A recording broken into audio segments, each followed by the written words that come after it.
Mas vós tendes por costume que eu vos solte alguém pela Páscoa. Quereis, pois, que eu vos solte o rei dos judeus? Então todos tornaram a clamar, dizendo: este não, mas Barrabás. E Barrabás era um salteador. Amém.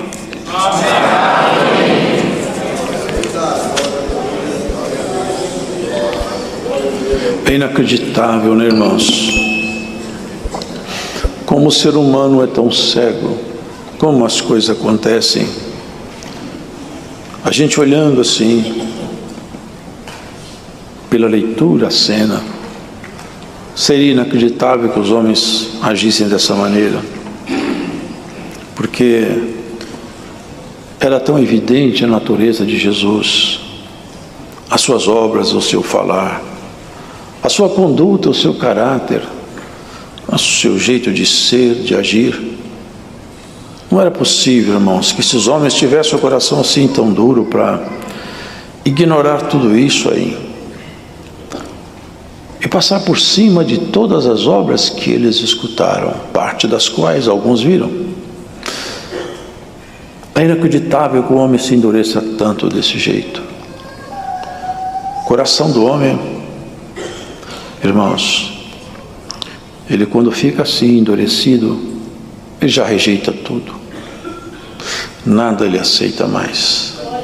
É uma terra que lamentavelmente vai ser condenada. É uma terra que já não dá mais frutos. É uma terra que não recebe mais plantio.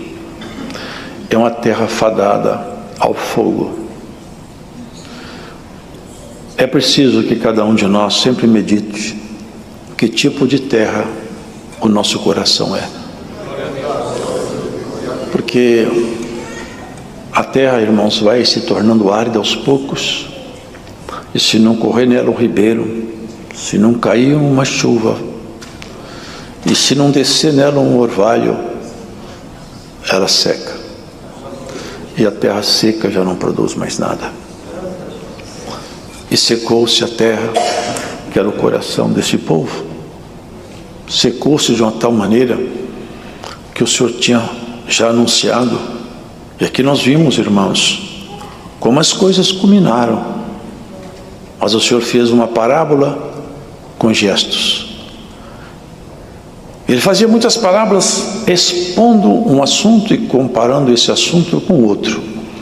Mas certa feita ele fez uma parábola não falando, agindo. Ele chegava em Jerusalém e procurou numa figueira um figo. E ele sabia que não tinha figo, porque ele sabe tudo. Tinha muitas folhas, mas não tinha figo. Ele procurou o fruto e olhava para os discípulos. Não achou. Claro, ele sabia que não tinha. Ele falou para aquela figueira: maldita sejas tu, nunca mais nasça fruto de ti. E os discípulos olharam, mas ele estava ensinando alguma coisa que depois eles iam entender. Ele saiu e depois, acho que no outro dia, retornaram e passaram em frente àquela figueira. E a figueira estava seca desde o alto até embaixo na raiz. E alguém falou: Senhor, aquela figueira que o Senhor amaldiçoou secou-se toda. Aqui, irmãos, os irmãos entendem isso, né? Era a religiosidade cheia de folha, sem fruto. O cerimonial, todo o ritual, toda aparência, sem fruto. Deus não quer, irmão, religiosos. Ele quer pessoas transformadas pelo Espírito dele. Religiosos sempre tiveram por aqui. E havia tantos. Exatamente, os religiosos não eram os ladrões. Não foram as prostitutas. Não foram os cobradores de impostos. Não foram os marginais. Foi a figueira cheia de folha e sem fruto. Foi exatamente a figueira cheia de folhas sem fruto. Vivemos um mundo onde tem muitas figueiras que não têm fruto, mas têm folhas à vontade. Mas não se come nada de fidedigno, nada que nasça do Espírito Santo. Só folhas. Que no nosso meio tenha frutos em abundância. Em cada um desses galhos aqui. Bendito seja o Senhor. Cristo procura frutos e não folhas. Aos homens bastam as folhas, a Cristo bastam os frutos. Hoje o Senhor está falando conosco que é o fruto em cada um de nós. Não era fácil, irmãos, não era fácil para aqueles discípulos enfrentar toda aquela pressão, mas sabe, irmãos, na estrutura espiritual nossa, há coisas que nós não conhecemos. Nós temos dentro de nossa estrutura espiritual, é como se fosse uma análise do nosso próprio organismo. Se fôssemos fazer sabe aqueles exames que fazem um fatiamento de todo o corpo, faz uma análise de todo o corpo, olha tudo que tem lá dentro. Tem exames que são assim. Existem equipamentos médicos que a pessoa entra num túnel e lá eles fazem um scan de tudo que tem dentro do corpo, olha tudo. Acha um tumor, acha uma lesão, está rastreando tudo que está lá dentro. Agora, rastrear o espírito humano, só tem um que faz isso.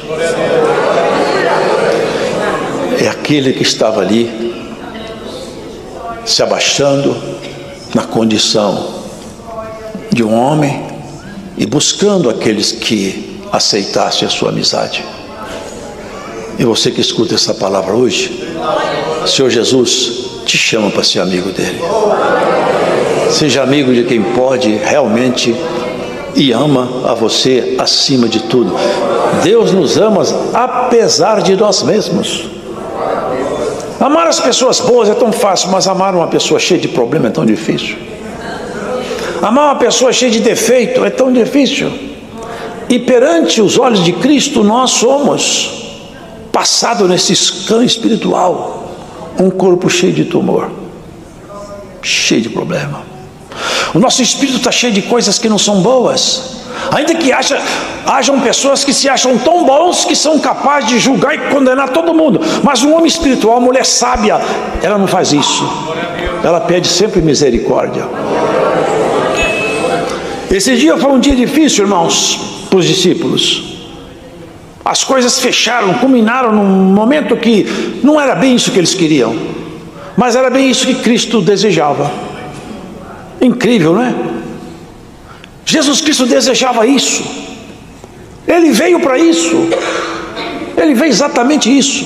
Ele foi aqui no lugar chamado Getsemane, que é a prensa do azeite. Não é por acaso. As prensas que apertam a azeitona até sair dela o azeite todo. Ele veio aí para isso mesmo, para esse dia, para culminar tudo ali, porque ele tinha que pagar a nossa conta.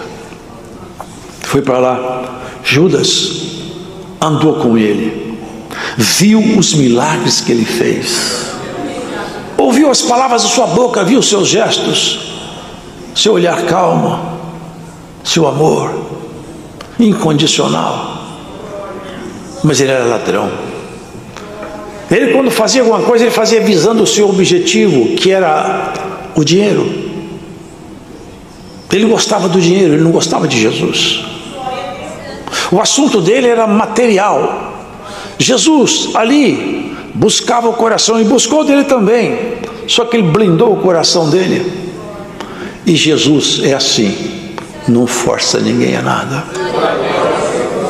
Sabe o que ele fala? Eis que eu estou à porta e bato. Se você abrir, eu entro e ceio contigo. Não dá para falar nessa palavra, esse assunto é muito complexo, mas a graça irresistível é uma lenda teológica. Cristo respeita cada ser humano. Ele está na porta, bato, não abro, eu passo de largo e procuro, e vou procurar quem abre a porta para eu entrar. Hoje, por essa palavra, quem sabe você abre o coração e fala: Senhor Jesus, entra, porque eu ando precisando de ajuda. Eu confesso que eu preciso de ajuda. Judas não quis. Judas não quis. E pior, foi fazer um negócio com Jesus. Foi fazer negócio. Tem muitos fazendo negócio com Jesus até hoje. Foi ganhar dinheiro com Jesus. E há quem ganhe dinheiro com Jesus até hoje. Foi negociar. Quanto vocês acham que vale a vida de Jesus Cristo? De acordo com o pagamento, eu posso mostrar para vocês onde ele está. Se ele fosse um homem tão bonito, né?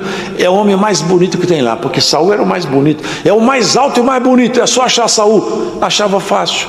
Ele era mais alto do que todos, mais bonito. Era fácil. Mas Saul era alto, era bonito, mas não tinha caráter. Jesus era feio e tão comum que não dava para achar. Sabe o que o senhor falou? Aquilo que os homens acham muito elevado, Deus acha muito pequeno. E aquilo que os homens não dão valor nenhum, o Senhor ama. A simplicidade, o gesto simples, o amor genuíno, a palavra de afeto, isso tem peso de ouro. O homem gosta de aparência. O ser humano vive de aparência. Ele aparenta até felicidade que ele não tem, de tão louco que ele fica, para mostrar o que ele não é. A quem se faça rico sendo pobre, e a quem é rico e se passa por pobre para se misturar com todo mundo. E bem-aventurado é aquele que entende a graça de Jesus Cristo, porque é isso que o Senhor veio fazer. Veio nos unir com Ele e abaixar o nosso ego, até que ele fique tão baixo que o Senhor possa então aproximar-se mais de nós e trazer o que é dele para nós. À medida que o convívio nosso com ele vai aumentando, esses problemas estruturais nossos vão... Porque vocês imaginam uma pessoa escalando. Eu vi uma fotografia de um ser humano. Ele escalava uma rocha íngreme, mas era uma coisa absurda. Ele era um pontinho perdido na rocha. Então ele crava na rocha, nas ranhuras da rocha, um pino, e depois ele fixa ali uma corda e se sustenta naquela corda. Assim ele faz escalada. Vocês imaginam o alpinista que fixou o pino e o pino não estava firme. Quando ele apoia, o pino salta. Se ele não tiver um outro pino sustentando, ele estatela-se lá embaixo. Assim é um ser humano. Ele acha que ele tem muitos pinos que estão bem fixados, mas não estão. Pedro fixou um pino bem fixado. Ele falou: eu dou minha vida por ti, Jesus. Mas o pino de Pedro não estava bem fixado. Judas negociou, Senhor, 30 moedas de prata. Eu já tive a oportunidade de ler quanto que valia isso. Vale o preço de um lote. Não dá nem para conhecer, nem a casa não vale, só o lote. 30 moedas de prata. Acertou com os magistrados. As folhas sem fruto, a folhagem sem fruto, avaliou Jesus. 30 moedas de prata. Os homens simples, igual. Vocês lembram daquele homem lá? Que ele era um homem pequenininho. Ele queria ver Jesus e não dava, porque a multidão era muito grande e ele era pequeno. Eu já sei o que eu vou fazer. Vou subir em cima de uma árvore. Quando ele passar, eu vou ver ele cá de cima, lá embaixo. Mas que eu vou ver esse homem, eu vou. Que a fama dele mexeu com o meu coração. E ele subiu em cima da árvore. O nome dele era Zaqueu. Ficou lá de cima olhando. Quando Jesus passava, eu vi o rosto desse homem. Quando Jesus passava debaixo da árvore, parou. Ô Zaqueu, desce daí. Você está tão interessado em me conhecer que eu vou lá na sua casa, nós vamos ser amigos. Vocês percebem, irmão? Hoje você vai chamar alguém aqui de amigo. Aqui longe, aonde você estiver, Cristo te põe um anel de amigo no dedo. Glórias a Jesus. E te chama para perto dele. Você que está longe, aproxima. E você que já esteve perto, ficou longe. Dá para nós fazer um acordo de paz hoje na pregação dessa palavra? Te pergunto, rei. Glórias a Jesus. Você foi para tão longe, agora está tudo tão estranho. Estão escuros os caminhos e a estrada sua anda muito escurecida. volta para a luz. Os filhos da luz andam na luz, os filhos da treva andam na treva. Judas era filho da treva, foi buscar treva. Homens armados, eu vi uma ocasião, acho que isso era os 760, essa corte aqui, 760 da infantaria e 240 de cavalaria. Dá para enfrentar um exército, quase 1000 homens armados para pegar Jesus desarmado. Quase 1000 homens armados até os dentes para encontrar Jesus, que a única coisa que ele fazia era curar enfermo, perdoar pecado, mandar demônio embora e prometer vida eterna. Glórias a Jesus Cristo, porque esse mundo não conhece e nunca vai conhecer quem é Jesus Cristo. Só aqueles a que o coração abre. O Senhor bate na porta, eu quero entrar, eu abro a porta, pode entrar, Jesus. Deus vai entrar em muitos corações na pregação dessa quarta-feira, aqui longe. Você vai te achar nessa palavra, aqui e fora. Judas chegou com seu pelotão seguro, armado, dinheiro no bolso, já estava garantido o dinheiro. Afinal de contas, é Jesus. É assim, o inimigo é assim, o ser humano para ele é um lixo, não vale nada. Vocês acham que o inimigo tem preocupação com o ser humano? É descartável, é lixo. Quem dá valor para o ser humano é Jesus Cristo. Ele que veio aqui, irmão, andando no meio dessa coisa horrível que é a miséria humana, foi buscando um, buscando outro. Aquilo que o povo falava, isso aqui não serve para mim, serve. Eu joguei minha rede e busquei uns peixes aí, eu vou escolher os peixes, irmão. Quem não gosta de mim, eu jogo no mar outra vez.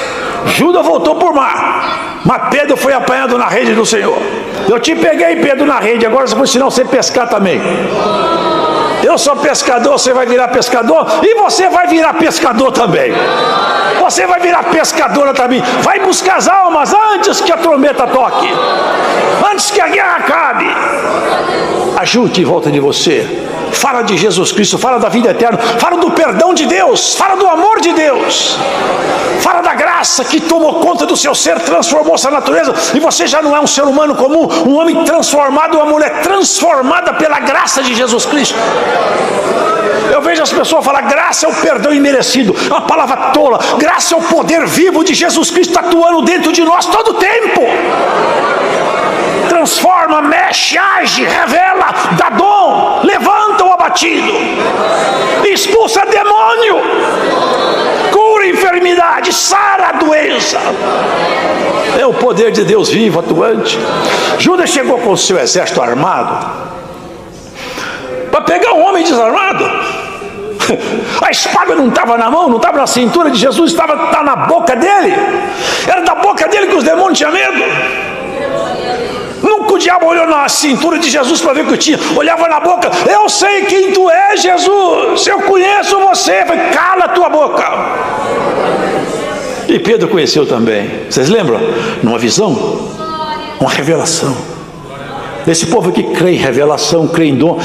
Tudo que o Espírito Santo ministra, esse povo não só crê, mas vivencia. Já desse teve uma busca de dons aqui perto, aqui na Grande BH, São Paulo, aqui, ó. 100 irmãos receberam o dom de evidência de língua. E tem muita gente ensinando que os dons acabaram. É porque não conhece a verdadeira manifestação da graça de Deus. Irmãos, armado. Agora eu acho, irmãos, isso aqui é uma coisa fabulosa. É como que Jesus Cristo, ele é calmo, como ele é humilde. Porque, irmãos, se fosse a gente, eu acho, né? Fosse eu falava, ô Pedro, será possível que você não entendeu nada até agora? Você está com espada na cintura para andar comigo, Pedro? Ô Pedro, por favor, joga essa espada fora. Não dá para você andar comigo com isso aí? Isso é um entulho. Ora, quando Davi foi pegar a armadura de Saul, ele não conseguiu ficar com ela. Deus falou assim, eu não aceito a armadura. Eu não aceito essa armadura. Você não vai conseguir ficar dentro dela, Davi. Davi tentou até se ajustar dentro dela. Mas com a armadura de Saul, que Saul me deu, não dá. Tira fora. Eu tenho outra armadura. A armadura dele era essa. Eu vou a ti em nome do Senhor dos Exércitos. É nesse nome que você vai vencer, viu, irmão? Pedro estava com espada. E não estava só com espada. Vocês já viram essas brasas que fiz debaixo da cinza? Você olha assim, é cinza, está tudo morto. Põe a mão lá dentro, você queima a mão, está cheio de brasa viva. Em cima é cinza, embaixo é brasa. Tem muito de nós, se não for a maioria, e eu me incluo no meio, que tem muitas brasas que não apagaram ainda. Por cima quem olha é só cinza, por baixo o senhor fala, mas tem brasa que eu tenho que apagar ainda. O Senhor Jesus vai apagar a brasa de muita gente ainda, viu? Você não pode morrer com brasa acesa, você vai morrer com essas brasas todas apagadas. Pedro tinha umas brasas acesas, mas não era a brasa do Senhor, era uma brasa que não é boa, é o gênio, é a natureza humana. É aquilo, irmãos, que o homem muitas vezes, sem perceber, carrega consigo, e quando o inimigo encontra oportunidade, aquilo se manifesta para o seu próprio prejuízo e queda. Quando a coisa fechou, e eles falaram, quem é Jesus? Não, antes chegaram, o Senhor falou assim, vocês procuram a quem? A Jesus Nazareno. Bom, Jesus Nazareno sou eu. A procura acabou. Eu me antecipo à busca de vocês. Vocês já viram aqui, já leram muitas vezes isso, né? Sabe o que aconteceu com aqueles homens com arma na mão? Com archote? Caíram tudo no chão. Caíram no chão. Deve ter levantado todo mundo confuso, né? Depois que Jesus falou, sou eu, nós caímos no chão. Era a voz dele. Sou eu. Você sabe o que significa isso? Eu sou. Ele falou para Moisés, qual é o nome teu, Senhor, para me falar para os hebreus? Porque eu não conheço o teu nome. E eles vão me perguntar seu nome, eu não sei. Qual o nome teu para eu falar para eles? Fala para eles assim, ó, eu sou, te enviou. Eu sou. Não é que eu fui, não é que eu serei, eu sempre sou. Eu sempre sou. Ele sempre será na sua vida, irmão. Sempre foi e sempre é. Louvado seja Deus. Sou eu. E aqui vem a diferença do exército da treva e do exército da luz. O exército da treva é assim, só tem interesses em coisas escusas e baixas. O exército da luz mira tudo muito mais alto. Primeira providência do Senhor. Se vocês me buscam a mim, deixe meus amigos ir embora. Vocês perceberam? O assunto daqui para frente é comigo, não é com eles. Eu não preparei eles ainda. Pedro pegou uma espada e cortou a orelha de Malco. O Senhor Jesus calmamente pegou a orelha no chão, colou ela de volta.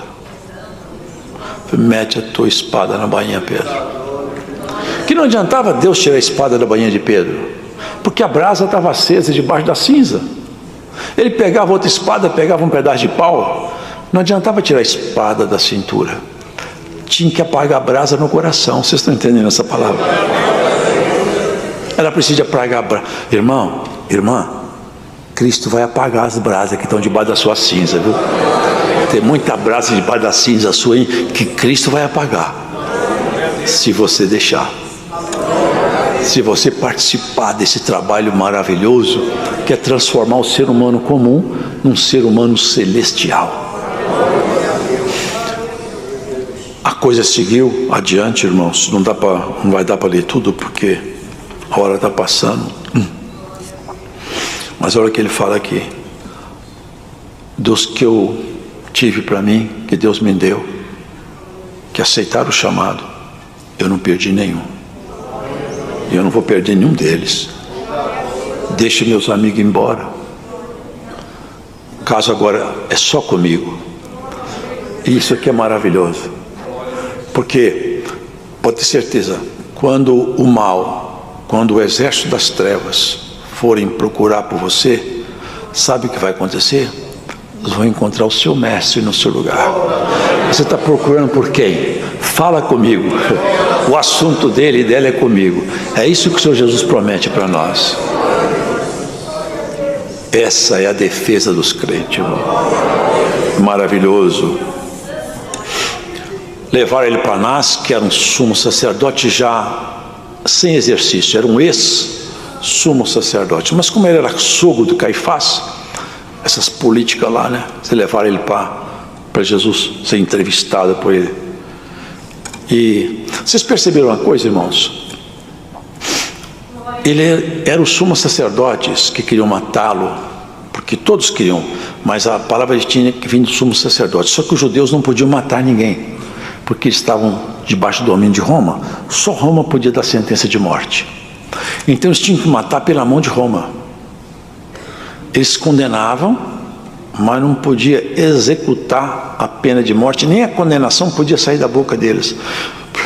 Estava tudo articulado. Articularam com Pilatos. E pegaram Pilatos na fraqueza dele, porque Pilatos gostava do cargo. Então é o seguinte: se tiver rebelião aqui, Pilatos, você perde seu posto. E nós vamos fazer aqui uma rebelião aqui se você não matar Jesus.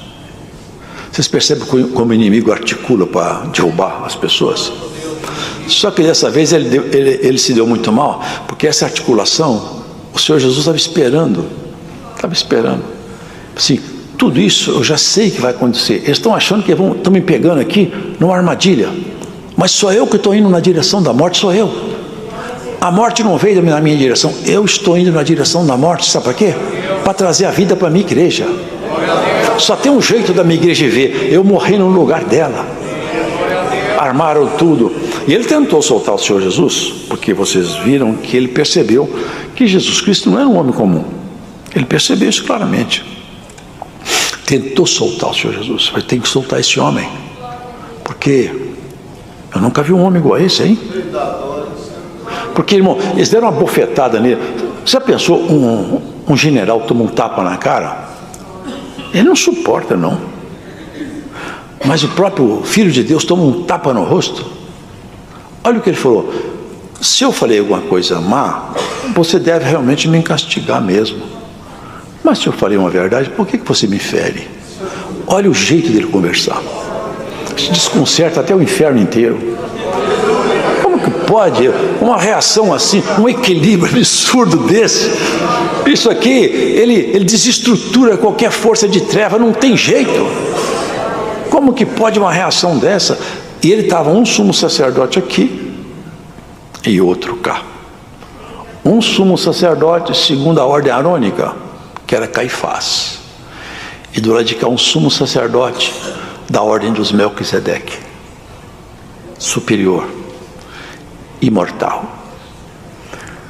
O verbo, no princípio era o verbo se fez carne e habitou entre nós. Vocês já leram isso em Hebreus? Que Jesus Cristo é o sumo sacerdote da ordem dos Melquisedeque. Eram dois sumos sacerdotes se encontrando, um querendo a morte do sumo sacerdote eterno, mas ele estava num corpo de um homem e ele precisava de morrer por nós. Mas sem ele saber, ele profetizou. Vocês não sabem que é necessário que um homem morra para que não morra toda uma nação? Ele profetizou. Jesus tem que morrer para não acabar todo mundo. E ali, irmãos, prosseguiu o cerco. Eles começaram a reconhecer, e Pedro foi reconhecido. Eu estou te conhecendo, você estava andando com Jesus Cristo. Eu? De jeito nenhum. Eu não. Você fala igual a essa gente aí. Não, eu não conheço ele, não. Tem um evangelho que fala que ele falou imprecações. Nunca vi esse homem, hein? Da terceira vez que ele negou, tem gente que tenta arrumar uma explicação teológica, que foi uma trombeta que eu tocou. Irmão, foi um galo mesmo, foi um galo animal, empenado, que estava lá de plantão, esperando a ordem de Jesus. Deus pode pôr um galo de plantão? É claro que ele põe. Ele pôs um peixe de plantão para esperar o anzol de Pedro no mar, você lembra? Ele pôs uma baleia esperando Jonas. Ele põe de plantão até as estrelas do céu. Ele faz o que ele quer. Estava lá o galo. Ele acabou de negar, o galo cantou. Que vergonha. Que vergonha. As brasas acesas ali começaram a apagar. Aqui fala que preso saiu por meio do mato. foi chorar. Eu não sei o que Pedro falou, nunca vou saber, mas Pedro deve ter falado: que vergonha que eu tenho de mim, que vergonha que eu tenho de mim. Meu Senhor não merecia isso aí. A minha amizade, eu traí meu amigo, eu traí. Quanta coisa que eu ouvi dele, eu não podia ter feito isso. A amargura tomou conta do coração de Pedro. Eu não sei quanto tempo, mas foi um bom tempo, até que Jesus agendou um encontro com ele que ele não sabia, lá no mar do Tiberíades, né? Vocês lembram? Isso é lá da praia. O Senhor gritou assim: ei, vocês têm alguma coisa aqui para comer? Estava lá a noite inteira pescando, não pescava nada. Eles falaram assim: não temos nada, nós pescamos a noite inteira, o mar não tem peixe hoje. Joga a rede da banda direita do barco. Jogaram, encheu tanto de peixe que quase que o barco afundou. Alguém falou assim: eu conheço quem faz isso aí, só tem um que faz isso aí. É ele, Pedro. É o Senhor, Pedro. Pedro pulou dentro d'água, foi esconder que ele estava nu. Estou com vergonha que eu estou nu. Ele me achou nu lá no Getsemane, agora me acha nu no mar. As brasas de Pedro foram apagando, até que Cristo apagou. Irmão, você sabe que foi muita lágrima, que Pedro chorou bastante. Eu não sei quantas vezes Pedro deve ter reprovado a si mesmo, e talvez, quem sabe, cada lágrima gotejava naquelas brasas acesas, e elas foram apagando, até que não tinha mais brasa, só ficou cinza. Cristo vai apagar nossas brasas acesas debaixo da cinza, até só ter cinza aí, e não ter mais um resquício desse homem, dessa mulher antiga, que grita, que fala, que dá ordem, que rejeita, que não concorda com o que Deus faz. Ah, irmão, como é bom quando o homem fala: Senhor, o Senhor falou e eu faço o que o Senhor... Eu creio na tua boca, na tua palavra. A tua palavra está acima de minhas ideias, de minhas conclusões. Se o Senhor falar para ir, eu vou. Se o Senhor falar para ficar, eu fico. Eu creio em tudo que o Senhor fala. Isso é a conversão. Já não questiona. Já não questiona. O homem que conhece a Deus, a mulher que conhece a Deus, não questiona, não mede Deus com a régua da sua incredulidade. Acredita. É para isso, Senhor? Eu estou sem dinheiro. É para ir assim mesmo, eu vou. Não tem saída para mim, mas você vai criar uma saída? Eu espero. Assim, irmãos, ali no mar, o Senhor deu uma acertada em Pedro. Aqui nós vemos, irmão, não dá mais para continuar, mas os irmãos veem aqui que nesses acertos aqui, nessas conversas na prisão, Pilatos manteve seu cargo.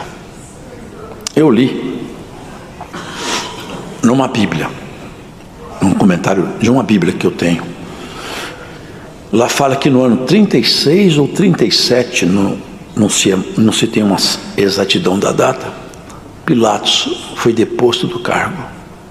Se Jesus morreu no ano 33, então quer dizer que foi 3 anos, 4 anos depois. Que negócio mal arrumado que ele fez, hein? Era melhor ele apiar do cargo aquele dia, hein? Glória a Deus. Quem que eu solto? Barrabás. Barrabás era ladrão, salteador, inclusive era assassino. Melhor Barrabás que Jesus. Vocês acham que você, irmão, irmã, não pode passar de desprezo, afronta? Você acha que passar algum desprezo, alguma afronta é extraordinário para você? Não devia ser. Se Jesus Cristo foi vendido por 30 moedas de prata e trocado por um bandido, dá para nós passar alguma coisa de boca fechada, não dá, irmão? Vale a pena.